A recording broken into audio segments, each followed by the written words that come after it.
अब तुमने कभी अपनी मम्मी को या डैडी को बीच में काट के कभी कोई बात बोली कि मुझे मत बताओ कि क्या करना है, गुस्से में बोल दिया और फिर उन्होंने हर्ट भी फील किया होगा और तुम्हें लगा होगा कि मैं तो बस इंडिपेंडेंट हूँ।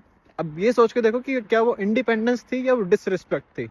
अब आप पहली बार देख रहे हो तो फॉलो कर सकते हैं, क्योंकि अब बात करेंगे बैलेंस की। अब इंडिपेंडेंस नेसेसरी है, बट लाइन कहाँ क्रॉस होती है ये भी जानना बहुत ज़रूरी है। इंडिपेंडेंस का मतलब है कि मैं अपने डिसीजंस खुद ले सकता हूँ। डिसरिस्पेक्ट का मतलब है कि तुम्हारी बात मैटर ही नहीं करती है। अब दोनों में बहुत बड़ा डिफरेंस है।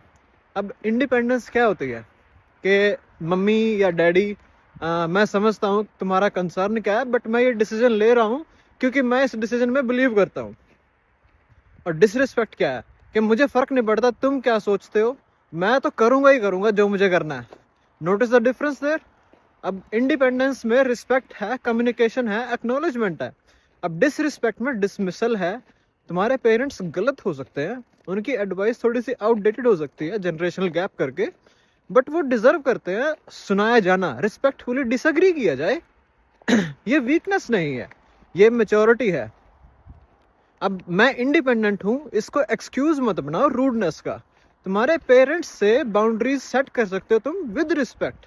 तुम्हारे डिसीजंस डिफेंड कर सकते हो विदाउट अटैकिंग दम। अब रियल इंडिपेंडेंस में कॉन्फिडेंस होता है, तो एग्रेशन की जरूरत ही नहीं पड़ती है। अब इंडिपेंडेंस पावरफुल है जब रिस्पेक्ट के साथ आती है। अगर तुम्हें लगता है कि इंडिपेंडेंट बनने के लिए रूड होना पड़ेगा, तो तुम अभी भी इनसिक्योर हो, बच्चे हो। सिक्योर लोग कामली डिसएग्री कर सकते हैं। और आप लोग कमेंट करो कि तुमने अगर कभी कभी कभी इंडिपेंडेंस के नाम पे डिसरिस्पेक्ट किया है या नहीं। ईमानदार रहो, टैग समन जो ये बैलेंस सीख रहा है। मिलते हैं अगली वीडियो में।